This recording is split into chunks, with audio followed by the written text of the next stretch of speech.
Ayan po mga ka-veggie fruit, mga OFW, update po sa mga sitaw po natin. Napakarami po bunga ng ating sitaw, no? Ayan po yung mga bunga po ng sitaw po natin, mga bulaklak. Ayan po, kasi pag maliit po yung mga sitaw, ayan po yung mga bunga po niya, no? Ito po. So tingnan po natin banda dito yung sitaw po natin. Ito po yung mga bunga po, no? Ito yung bunga. Ito yung bunga ng ating sitaw. String beans. Ayan, ito malaki na po dito. Tapos mayroon din po akong, ito po yung mga sitaw po natin. Tapos yung kabila, ibang ano din po ito, species ng ano ng sitaw. Hindi po alam kung paano po namumulak ng mga ito. Late po silang ano kasi magkaiba pong species yung nabili ko na sitaw na string beans, no? So ito po yung ating mga sitaw, mga ka-veggie fruit. Ayan po yung ating sitaw. Ang dami po ng bunga, no? Ito po yung bunga ng ating sitaw, no? So mga ilang linggo lang po, pwede na po tayo mag-harvest, pwede na po tayo makakain, no? Itong alam po itong species na ito, naging disadvantage lang po nito, mabilis po siya mamunga, kaso mabilis din po mamatay yung species na to, yung breed na variety na string beans na to, no? Madali po siyang mamatay. After po nila mamunga, namamatay kaagad. Hindi kamukha po nito, medyo matagal po yung pamumulaklak niya, pero continuous po yung ano, habang kahit nag-harvest na po kayo, continuous pa rin po namumulaklak, no? So yan po yung dalawang klase ng ating string beans, dalawang klase ng ating sitaw. So yan po, no? So mapapansin po ninyo, after ng pamumulaklak, bunga na rin po siya, no? Bunga na po siya, no? So yan po, yung sitaw po natin. Doon sa mismong bulaklak, lalabas yung sitaw. Ayan, kita po nila yung mga veggie fruit. So yun po yung ating sitaw update. At hindi ko rin po tinatanggal yung aya po namin. Tinatanggal po namin aya. Aya po ito sa amin. O yung spinach. Family po siya ng spinach. Paki-comment po sa baba kung anong tawag po ninyo dito sa halaman na to. Kasi kapag ano po siya, tinatanggal po namin ito, nilalagay po namin sa sardines, no?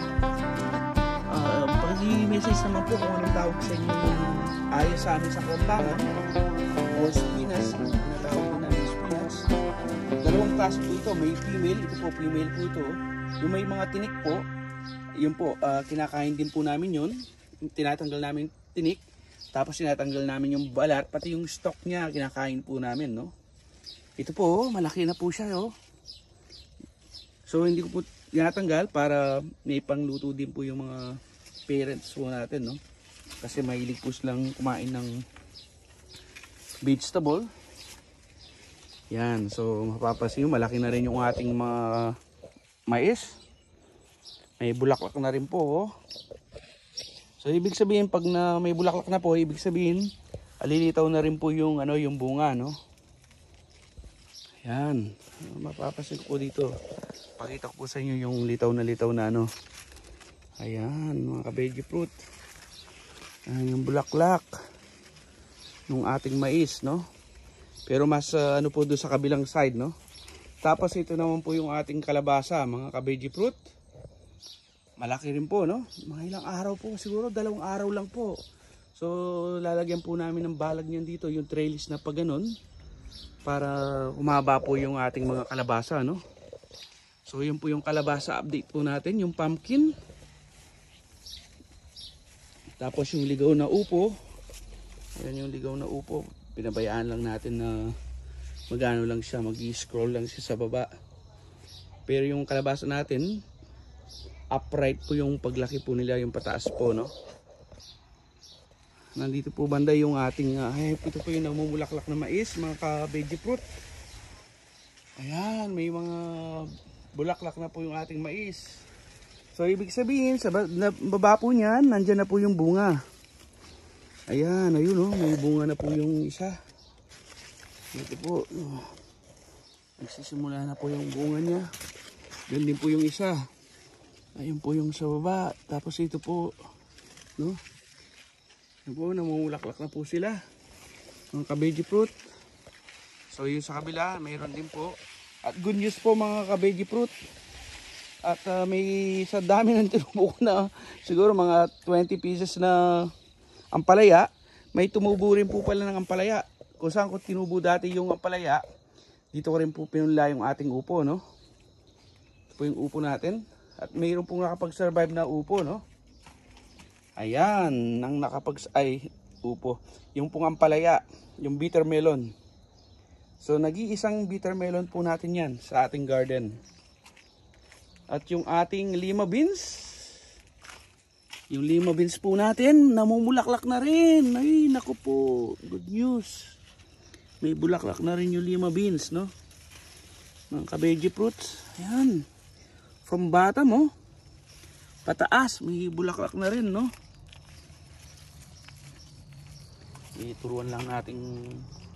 Turuan lang po natin yung isang sitaw. Naligaw po siya sa baba. So good news po, ang daming bulaklak ng lima beans po natin, no? Ayan mga ka-veggie fruit, no? So mga Pilipino OFW dyan na may nakatira sa Australia, tara mag-garden po tayo, no? Napakasarap na mag-garden. After mong magtrabaho, pagdating mo mayroon kang titingnan na halaman, no? So mawawala yung homesick natin. So ito po yung pampa-relax po natin, no? After natin magtrabaho na pagod tayo, tapos dadatan natin yung ating mga halaman, may ma-harvest din po tayo balang araw. Sabi nga nila, pag may tiyaga, may nilaga. So ito po yung mga bulaklak, no, mga ka-veggie fruit. Yung ating pumpkin. Sa mga hindi pa po pala subscribe po dyan, paki-subscribe lang po, paki-pindot lang po yung subscribe button at notification bell para lagi po kayong updated pag may bago po tayong video na i-upload. O sige po mga ka-veggie fruit, hanggang sa susunod po na video. Ingat po lagi at God bless po sa inyo lahat. Bye bye!